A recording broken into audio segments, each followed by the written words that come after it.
On the morning of July 12th, 2024, Matthew Restelli woke up in his home outside of Temecula, California. He woke up in a great mood because the day earlier, he had convinced his wife, Catherine, who goes by Kate Restelli, to come home. You see, 3 weeks earlier, she had taken their 2 children, Cheyenne and Steele, and left the home in California and driven to her mother's house in American Fork, Utah. Her mother is Tracey Grist. He had made arrangements. He had arranged a rental car for her to drive home. He had put money into her, by her I mean Kate, into Kate's account so she could finance the trip to come home. Little did he know that agreement to come home was a ruse. She had no intention of coming home. Over the course of the morning of the 12th, Matthew learned from Kate that she couldn't rent the rental car that he had arranged for her. So she couldn't come home. Thinking she still wanted to come home, he went to work. He put new tires on the family truck. He obtained a travel permit so he wouldn't get pulled over. He replaced the starter in the car. And by approximately lunchtime on the 12th, he began the 12 to 10-hour trip to American Fork, Utah. Over the course of that drive, he spoke to Kate several times. We know this because there were several calls recovered from Kate's phone that you will hear. You hear the content of those calls. Because of the content of the calls, it likely wasn't a surprise to Matt that when he showed up at 10:06 p.m. to Tracey Grist's home, that the interior lights were off, that the door was unlocked, and that there was nobody there. He entered the home as he had been instructed to do, took off his shoes at the entryway, or his sandals, and within mere moments of stepping into that home and removing his sandals, he was shot 7 times by his brother-in-law, Kevin Ellis. And he died at the foot of the stairs while Kate and the 2 children were upstairs. Now, the events of what happened that day and the weeks leading up to it is what brings you here today. The judge just read to you the charges that Miss Tracey Grist faces, namely the murder of Matthew Restelli, conspiring to commit that murder, and the obstruction of justice. As you listen to, it's the state's job and burden to prove that she committed each of those crimes beyond a reasonable doubt. That's a burden that we willingly bear. Your job is to pay attention. Take notes. Take notes to the evidence that you will receive. All evidence is going to come to you through this jury stand. Through witnesses, through exhibits, digital, forensic evidence. It will all come to you through that stand. And as you listen to this, I want you to consider the following questions. Did Tracey's actions lead to the death of Matthew Restelli? Did she reach an agreement with her daughter Kate, or Catherine Restelli, and her son, Kevin Ellis, that Matthew would be killed? And did she did she take actions that prevented the investigation or prosecution of what happened that night? As you're thinking about that, I want to kind of put in your minds an instruction that you'll receive at the end. So just like you received instructions here, you'll get another packet at the end that contains all the law that you need. One of those instructions is going to discuss the party to the offense. Someone is a party to the offense if they aid, encourage, solicit, or participate another to commit a crime, and that crime happens. So keep that in mind as you're listening to the evidence. Over the next several minutes, I'm going to give you an overview of how I expect that the state's evidence will answer each of those questions in the affirmative. Now, remember, what I say in this opening is not evidence. It's just a roadmap. Okay? It's not going to include everything that you're going to hear, but it is the state's expectation of how the evidence is going to play forward coming from that stand.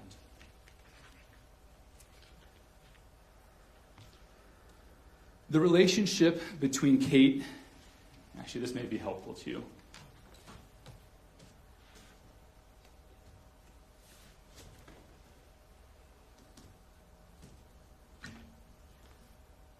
I'm going to refer to a lot of the people on this, and so it'll be helpful for you to refer to this and say, okay, that's where this person fits in. Trust, you will hear this evidence again. This is just a roadmap. In January of 2024, the relationship between Matt, the deceased, and Catherine, or Kate, his wife, had become very strained. The couple argued frequently. They argued about Kate's infidelity. They argued about their dire financial situation. But either way, it was bad. In January, the date's in the bottom right corner, Kate reached out to her mom, saying, at this point, I don't know if Matt will be going to Disney. We've been fighting so much. I want out. To which Tracey Grist responds, just say what you need to. And then, I just told your husband, don't mess with my child. I want you to know I mean that. And then a little bit later, I'll just drive 9 hours and strangle him. Here to be mere hyperbole at the time. Things improved enough that in February of 2024, they did go to Disney. Matt joined the entire Grist family as they went on a Disney trip. You will hear that the family procured several Apple AirTags to place on the children so that they wouldn't lose them in Disney. By May of 2024, things had deteriorated again. Kate tells her mom, I hate my life, Mom. I hate that I have kids with Matt. Similar concerns were relayed by Kate to her sister, Carolyn Fisher, who you will hear also lives in California. In June of 2024, Kate tells Carolyn Fisher, I hate him. How do I get out?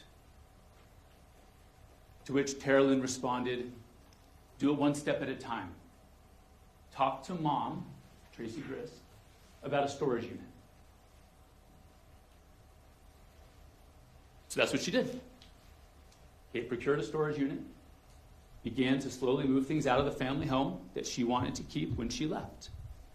You'll hear that the plan was for her to leave at the conclusion of a Las Vegas trip that she and Matt were going to take in mid-June.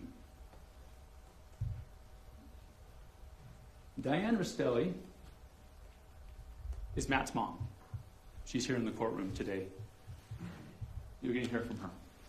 She knew about the dire financial situation that Kate and Matt were in. And knowing that now was not the time for a Vegas trip with their situation, she canceled the trip. This forced a shift or a change in the plan for Kate and Tracey. Tracey obtained a credit card and sent it to Kate, a credit card that Matt couldn't track and didn't know about. On the 18th of June, she arranged for a rental car for Kate and the kids and scheduled it for the 20th. On the morning of the 20th, on the 16th, you also start to see lengthy conversations between Tracey Grist, Carolyn Fisher, Rachel Jorgensen, and Kate. A lot of activity. You're going to see that come forward. During those conversations, on the 16th, Tracey Grist's web search history shows that she searched, first, Utah gun law registration, and second, Utah shoot break-in. She also started looking about establishing residency in Utah, the divorce procedures. And as I said, 2 days later, she arranges the rental car, which would be set for the morning of the 20th. On the 20th, in the early morning hours, Terrelyn Fisher texts Tracey Grist and asks if she can see the air tag that she had switched the name to Truck. Tracey confirms that she'll look. That same day, this is the 20th, Kate is going to meet Terrelyn at the storage unit and at the rental car agency. Terrelyn tells her, I used the Apple AirTag, use some Gorilla Tape or something else to stick it somewhere in the truck. Okay? At the bottom, you'll see she expressed some reservations about this. Not sure she wants to do it. But on the 20th, she drives the family truck into town, leaves it at a shopping complex, and decides last minute, actually, you know what, yes, I am going to put the AirTag in there. She places it in a bin of trash on the floorboard of the truck. Picks up the rental car, goes to the storage unit, fills it with whatever she wanted to take, and begins the drive to American Fork. No warning to Matt that she was leaving. That same day, you will see that the family created a Facebook chat that involved Terrelyn, Tracey Grist, Rachel Jorgensen, and Kate that allowed them all to monitor the location of the AirTag. And they discussed frequently its location. During Kate's drive on the 20th, Tracey Grist asked Terrelyn Fisher to draft a text to send to Matt to explain that this was just a breather. She does that, and Kate sends it as drafted to Matt.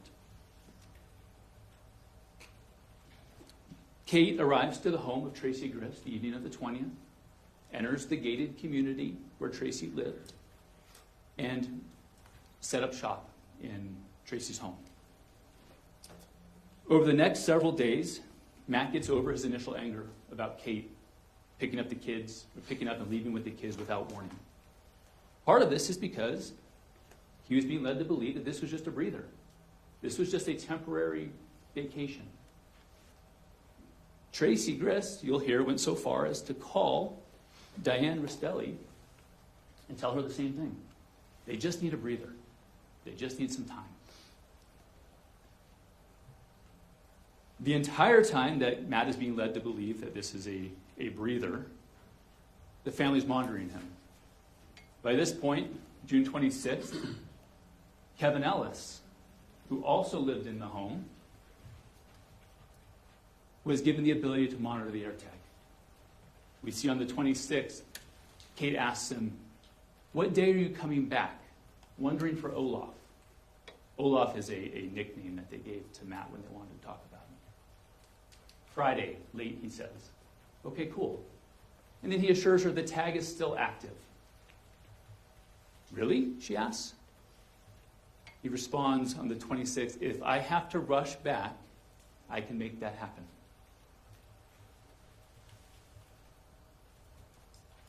Evidence will show that this was never intended to be a breather. Kate was never coming home. She was never bringing the kids back. On the 29th, Tracey, talking to two family members, the family members ask her, how's Matt taking it? Not that you care. She says, I want him to show up. He still thinks it's only for another week.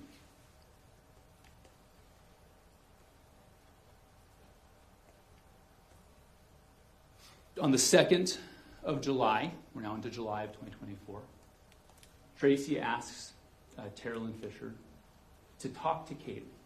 Tell her what to say to a lawyer. Kate sets up a consultation with the lawyer.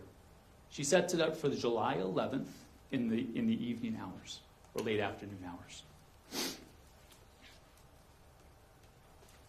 During this time, during that roughly 10-day period between while waiting for the consultation, Matt's still thinking this is a breather, starts to push for her to come home.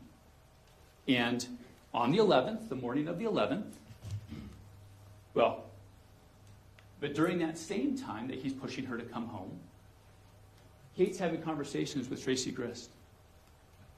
And Tracey started making passing comments about harming Matt.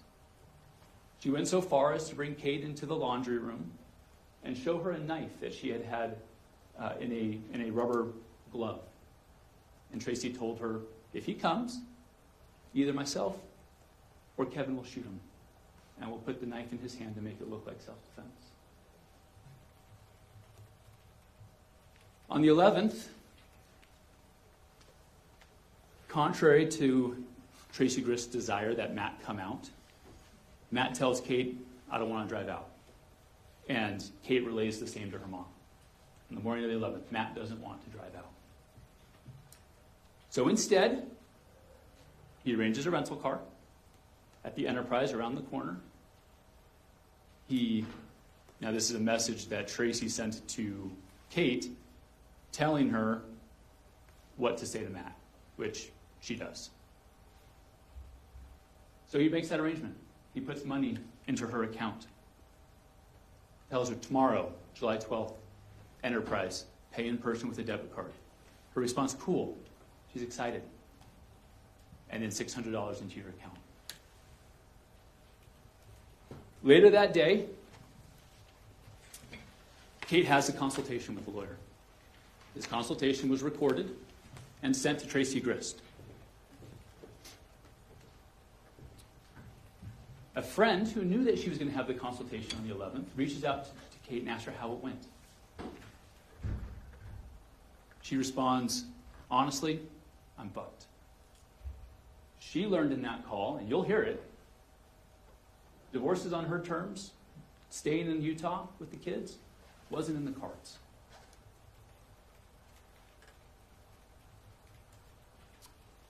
So that takes us to the 12th. Matt still thinks she's hopping in the rental car.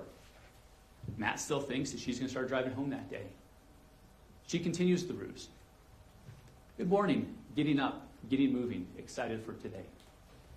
Now you'll see text messages between her and her mother from the 11th. That was never going to happen. She was going to fake a sprained ankle, or she was going to go ask the rental car agency and pretend that she can't rent the car. He's excited. I'm over the moon. Can't wait to hug and kiss you all. Now, the day of the 12th, you are going to see a lot of digital evidence. A lot of conversations between Tracey Grist, Carolyn Fisher, Rachel Jorgensen, and Kate. I'm only going to go through a couple of those. From Kate's call log, early morning of the 12th, she calls her mom and talks to her for 4 minutes. Immediately after that, she has a phone call with Matt Restelli. Then, around here, she has a conversation with Kate. She's having a text message with her mom saying, it would be more believable if you go to the rental agency and tell them and do it in person. So she does. She talks to Kevin, says, hey, I need to go make my story more believable. Can you watch the kids for me? She does that, comes back, then has another conversation with Matt at 8:55. These next 3 calls with Matt are recorded. They were recovered from Kate's phone. You'll hear them. You'll hear that she tells Matt they won't rent her the car. Matt's still thinking she wants to come home. Starts to talk about options. Cars that he could borrow. Other arrangements. Sending more money so someone else could rent the car. Options. All these are denied. Forcing him to have to drive out. And you'll hear her convince him not to borrow a car, not to get one from anybody else, but to bring the truck. The truck that had the air tag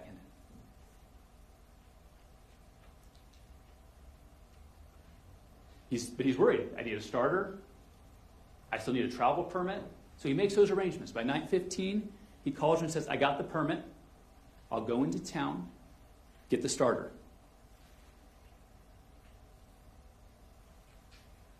Kate immediately texts her mom, he's going to drive out. Tracey Grist says, I'll call you. They do indeed have a call. 11:39 for 5 minutes. At this point, you're going to also hear the next 3 phone calls that were made between Kate and Matt. 11:55, they talk. And at this point, things change. You hear Kate encouraging him, you're going to come in, right? Help me pack? Matt, knowing the relationship with Tracey, kind of tries to push it off. Well, can't you just be ready? Can't we just throw it all in the truck? I won't even turn the car off. I won't even turn the truck off. She insists. And ultimately, he agrees.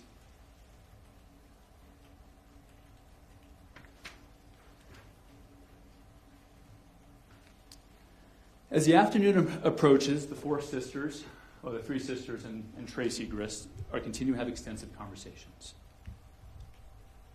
At 12:48, you'll see a call between Rachel Jorgensen and Kate Restelli. That lasted for about 20 minutes. In the middle of that call, Tracey pops in on a group call for 7 minutes. After this, you see a call between Tracey Grist and Kevin Ellis at 2 p.m. She responds to Kate at 2:07, I am meeting Kevin for sushi. While there, she's continuing to text Kate, and you'll see those eventually.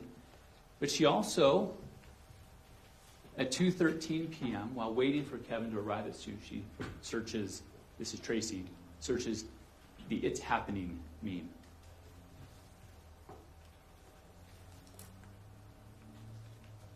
Remember the call with Rachel Jorgensen that happened at 12:48. At 2:18, Rachel Jorgensen begins a series of 3 phone calls. The first is to Aurora France. Aurora lived in Tracey Grist's home with Kevin and Kate.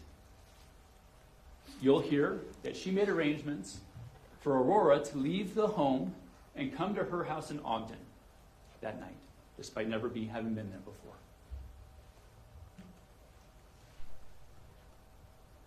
Five minutes later, immediately after getting off the phone with Aurora France, she calls Jacob Trujillo, Tracey's son who lived in the home with them, and makes sure that he has plans with friends that night and wouldn't be home.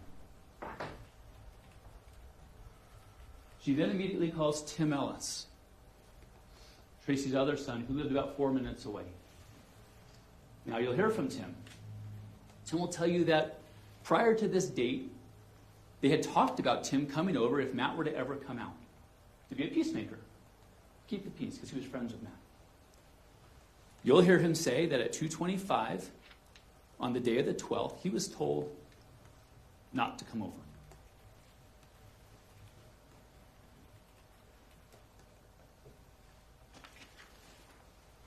With the house, you will hear that after sushi, Tracey Grist and Kevin Ellis returned to the home, had a conversation with Kate. They kind of went their separate ways that afternoon in the house, just kind of doing their thing. But what you'll hear is that over that time, several physical arrangements were made, or preparations were made to the home. As you walk into the Grist home, as you enter the home, to your right is a living room. In that living room, there's a fireplace. And directly in front of you, as you walk into the home, is the hallway leading to the stairs.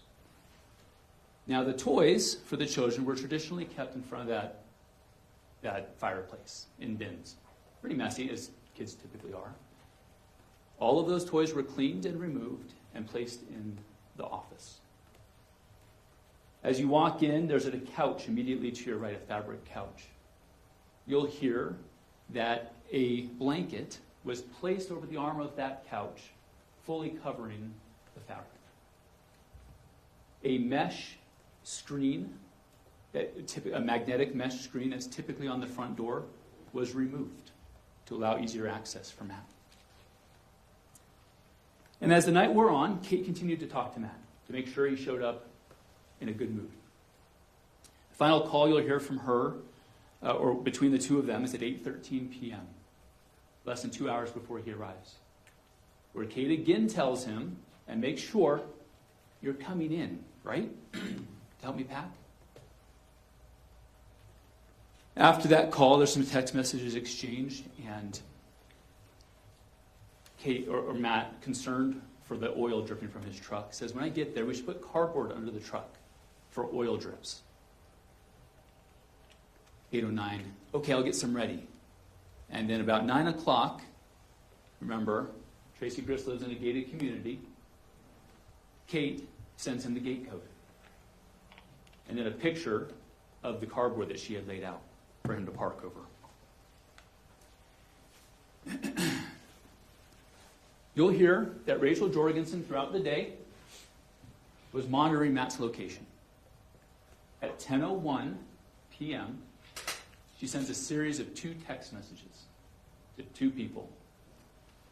One to Tracey Grist saying Orem, followed by keep an eye on Find My, the Apple app. Then, seconds later, to Kevin Ellis, Orem, keep an eye on Find My. Metadata will show that this message was read. At 10:06 p.m., surveillance footage will show Matt Restelli arriving in the truck, parking over the cardboard that had been laid out to him. And the evidence will show that he arrived to a dark house. The interior lights were off. The door was unlocked, as he'd been told that it would be. And so he entered. Took off his sandals at the edge of the tile where the tile meets the carpet. And the evidence will show that in the dark living room to his right was waiting Kevin Ellis with a gun.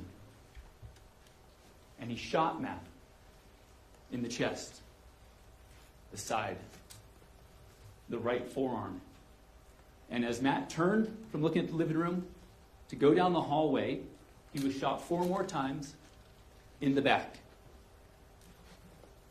You will hear evidence from the neighbor that they heard these shots at 10:07 p.m. Concerned, they reached out to Tracey. Is everything okay? You'll see that text message at 10:08. Tracey didn't answer. So at 10:09, the neighbor calls 911. You'll hear that call, reporting that 2 minutes earlier, at 10:07, they had heard what sounded like either firecrackers or gunshots. They couldn't be sure, but they didn't think it was fireworks. They thought it was gunshots.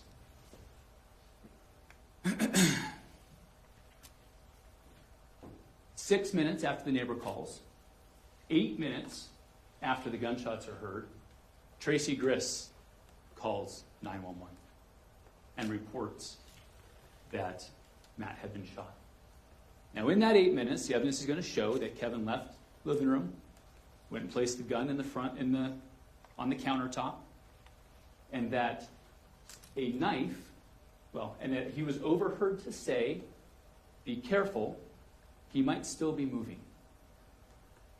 And that a knife, that same knife that was shown to Kate in the laundry room, was placed in his hand. Now, you will hear 4 pieces of information about this knife that are suspicious. And first, it was placed in his non-dominant hand. Matt's left-handed. The knife was placed in his right hand. Second, the blade of the knife, the sharp part, was facing towards Matt. And the spine was facing away, meaning the grip was backwards. And you'll see images of this. Third, it was the same arm that had been shot in the forearm, through the skin, through the tendons, through the tissue, through the bone. All things required for grip strength. And fourth, you will see evidence that the blood stains are consistent with the arm being moved after his death.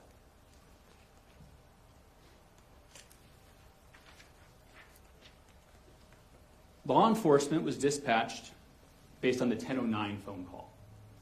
This becomes important.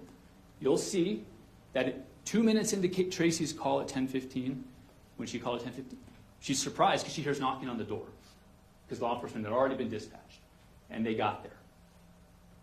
Law enforcement comes in, and at this point, Kevin had resumed his position in the darkened living room to the right. And pay attention to what he says on the body cam when law enforcement walks in.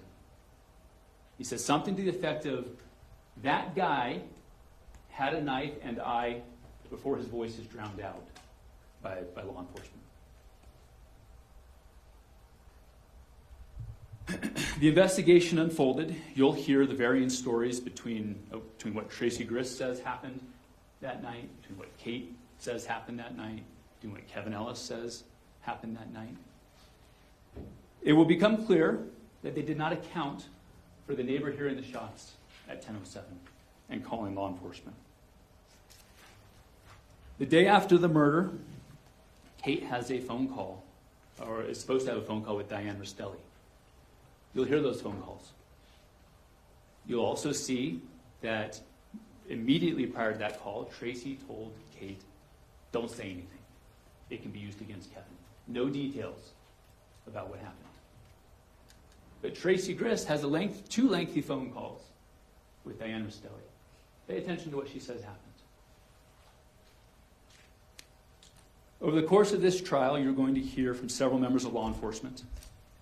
You're going to hear from a DNA expert. You're going to hear from a medical examiner. You're going to hear from a crime scene expert.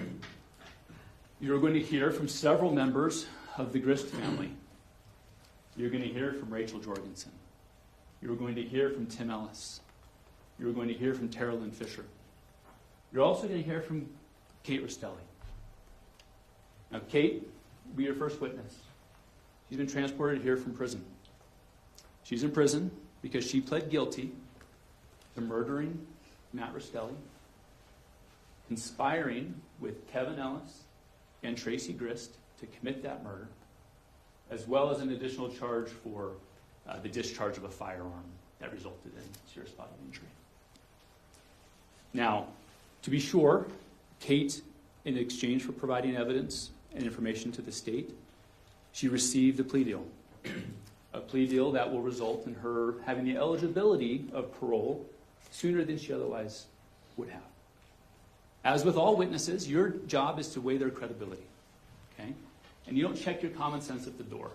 You still know when people are telling the truth, when they're not. You weigh her like everybody else. You can choose to believe all, some, or none of what she says.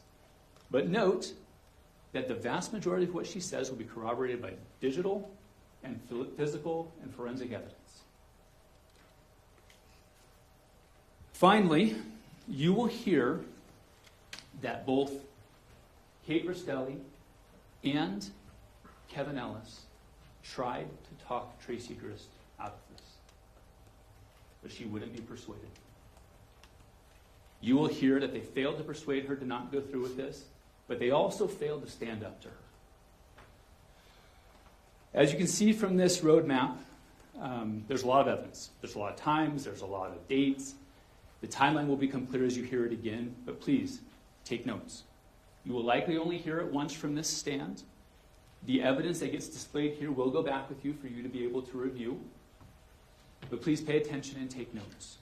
At the end of this, my colleague, Mr. Pomeroy, is going to stand up and give you a closing argument and present to you the additional evidence, present to you the conclusions that should be drawn from this. And after he's done, the state's going to ask you to retire back to chambers and to find that Tracey Grist is guilty of murdering Matt Restelli and conspiring with her son and her daughter to commit that murder, and then of obstructing justice by planting that knife. Thank you. Thank you, Mr. Brown. Mr. Facemeyer.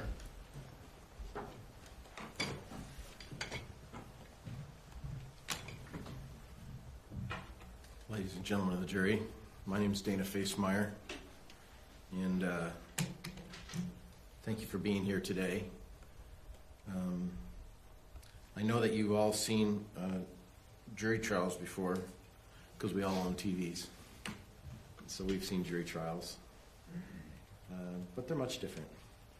Yesterday, I don't know if you've ever seen that on TV, where judges will ask questions and lawyers will ask questions. Some are personal and some are not personal, some are So we're just, who are you? Is this working? Hello, hello? Yeah. And so this is how real life trial work is. It's sometimes very planned out, and sometimes things aren't planned out. Sometimes things happen during a trial that no one expects. But today, this case is about a murder. And that's a pretty horrific thing. When I first became a lawyer, I had the chance to get involved in a murder, and I was surprised at the photos I had to view. They're gory, and there will be some here. And I apologize that you have to view them, but as the jurors, that's your responsibility to view and review evidence. However, one thing that you need to know is that almost everything presented to you in this trial, we all have known for a long time. We've been working on this case for a long time. We've had hearings before the judge. We've had hearings where witnesses have taken the stand. We've had pretrial stuff going on. And so all of these text messages and recorded calls and pictures of the crime scene, and we've seen it for a long time. So if you feel like we're a little desensitized from what you're seeing, just know that it's because it's the 50th or 100th time we've seen this stuff. And so our desensitizing of some of these horrific things is just because of repetition. This case, in large sense, is what the opening statement presented. However, I was so confused in the opening statement because I know a lot of what he was saying, but it's still really confusing. And so he asked you to take notes and to, keep things together because it is confusing. There's a lot of things that are at play in this case, including things after the murder occurred. This is the family. That's the easiest part of every exhibit in this whole case. This is my client, Tracey. These are her kids. And this is her kid, Kate. And Kate sort of comes in between Kevin and Tim. And she married Matthew. And they have 2 kids. And then Matthew has mom, Diane. That's the easiest exhibit we'll have. Everything else is a little bit hard to see and hard to differentiate. I think the thing that will be most apparent in this case is that as this case moved forward, there became a narrative. This is what happened. This is what happened. This is how it happened, and this is what happened. The problem is their narrative decided the evidence. And they've never left their narrative. They never allowed for the evidence to speak for itself and then determine what really happened. The narrative has continued to press how the evidence is interpreted, is decided. And that's an error. That's an error in police work. You don't let the narrative decide the case. You let the evidence decide the case. Interesting fact about this case is that the murder occurred, and then Kevin was arrested, and then many months later, Kate and Tracey were arrested. And it was because of law enforcement, really the gritty part of work. They went and they started scouring things and looking at things. And they said to themselves, hey, we don't just have Kevin killing a guy. We have this conspiracy between Tracey and Kate. And therefore, we need to arrest them. And they arrested them. What happened in between the actual time of the murder and when they were arrested, we're going to hear about some things there. Then you're also going to hear about some things that happened after they were arrested until finally, many, many months later, after many, many, many hearings later, after witnesses had testified and all of these pictures you've already seen have been shown and things of that nature, Kate decides to enter a plea. And she decides to enter a plea not a year after she's been incarcerated, but a little bit less. So she's known about the evidence in this case. She's known what they're saying against her. She knows what they're arguing, that you're part of the conspiracy. She's talked to her lawyer about it. They've come up with a plea deal. And she has decided this is the best way for me to move forward in this case. And the best way for me to move forward in this case, given everything they have, is for me to enter a plea and come up with as close of a cap of jail time, prison time, that I'm going to serve. And she has that right. You know, very few cases go to trial in criminal work. Very few. The vast, vast majority, almost 90+%, don't go to trial. And Kate's was one of those. Hers didn't go to trial. Kevin's, on the other hand, did go to trial. Kevin's case went to trial a couple months ago. And so the big whodunit is not part of this case. Frankly, we all know who did it. Everybody. We all know Kevin shot Matt. The murder in and of itself is decided. Completely decided. And the state will have an opportunity to show you pictures and show you a medical examination and show you all this stuff and blah, blah, blah. And frankly, Kevin has already been found guilty. Kevin's already been sentenced to prison. And so we'll spend time going over that part of it.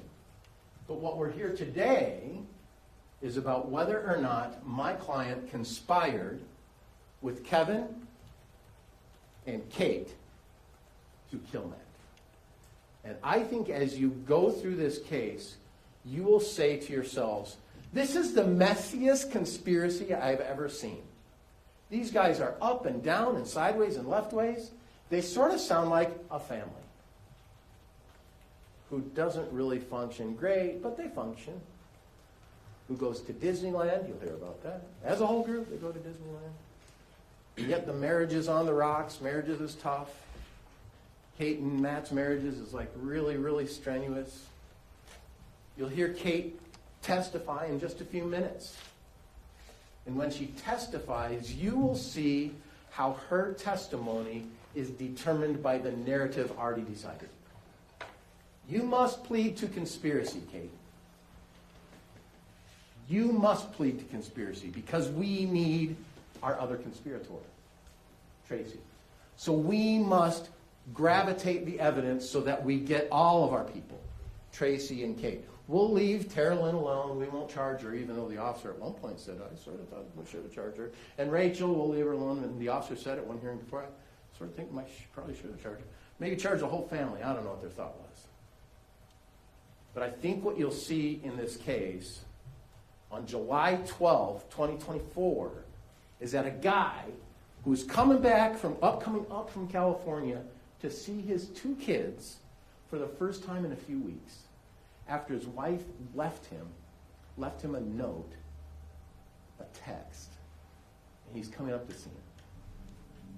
And you'll actually hear phone recordings between Kate and Matthew about the anxiousness of coming to see each other. You'll hear it. And hours later, he'll be killed. It's a crazy deal. You'll hear about Kate's desire to look at a divorce as an option. Look at a divorce as an option? Like, that is the option. As opposed to murder? I don't know if you know, but people get divorced all the time. I know people divorced. This building knows lots of people divorced. I know people who actually are divorced and share time with kids with the other parent. I know of that. I'm aware of that. I don't know how it ever came to this point. I don't know how this guy right here, Kevin, decided that was not the option, even though he lives in a family of divorce.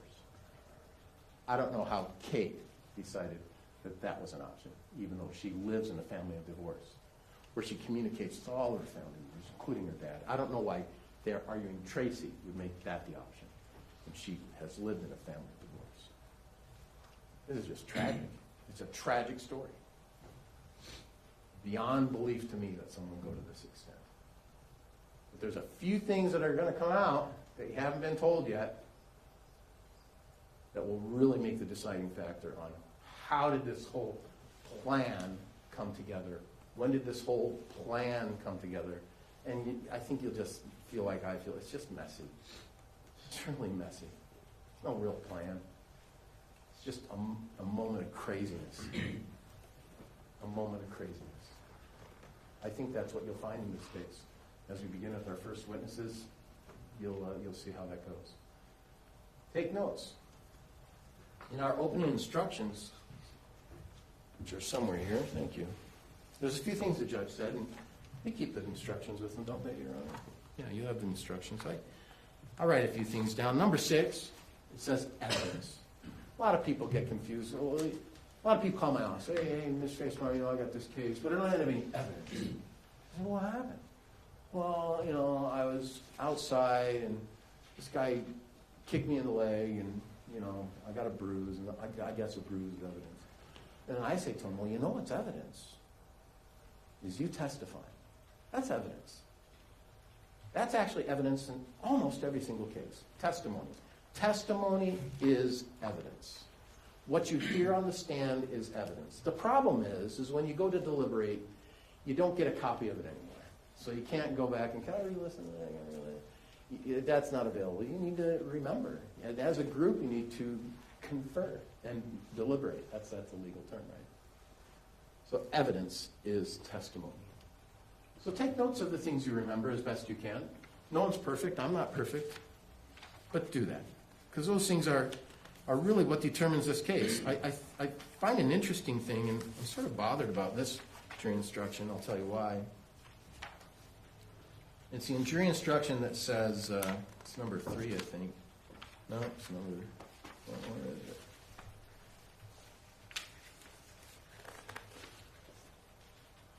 Yeah, number 5. Role of judge, jury, and lawyers. You know what my role is. You know what the lawyers' roles are. Our roles are to advocate for our client's position, right? But it says here, all of us, judge, jury, and lawyers, are officers of the court. I had to go to law school. I had to take a bar exam. I had to get sworn in to be an officer of the court. I'm an officer of the court. You guys are an officer of the court because we chose you. You got the easier road, but yet you have to sit through a jury trial. We're all officers of the court here. We're all part of the process. As a judge, he supervises a trial. As a jury, you are what we call fact finders. You determine facts.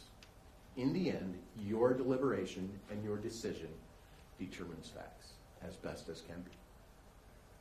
And so because you're the fact finder, no longer is a judge our fact finder. We certainly aren't fact finders. You guys are. And because you're fact finders, what you remember, what you recall, what you write down, what you pay attention to, what you see, you will have to come up with the facts. However, there's a caveat.